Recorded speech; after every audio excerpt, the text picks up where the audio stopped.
कि 2 रकात आपने सबसे पहले नवाफिल अदा करने हैं और उसमें आपने अल्लाह पाक से दुआ करनी है कि या अल्लाह पाक ये जो नफिल मैं अदा कर रहा हूँ, ये इसकी बरकत से मुझे दराज उम्र बिल खैर अता फरमा, खैर और आफियत के साथ मुझे लंबी ज़िंदगी अता फरमा।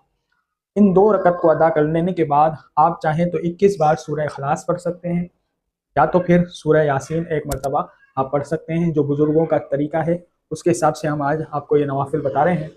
और उसके बाद 2 रकत नफिल आपने पढ़नी है, उसमें आपने ये दुआ करनी है कि अल्लाह पाक इन नवाफिल के बरकत से मेरी बलाहों से हिफाजत फरमा। उसके बाद आपने दोबारा से सूरह इखलास या सूरह यासीन या दोनों पढ़ना चाहें तो दोनों पढ़ सकते हैं, जो आपको आसानी हो।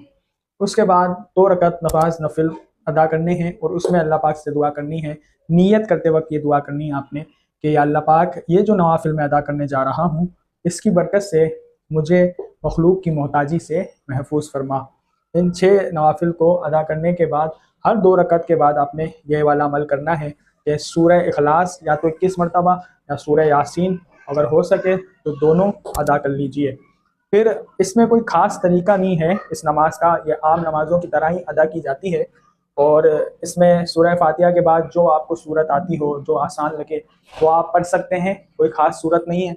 बेहतर यह है कि आप सूरह फातिहा के बाद 3-3 मरतबा सूरह इखलास पढ़ें हर रकत के अंदर।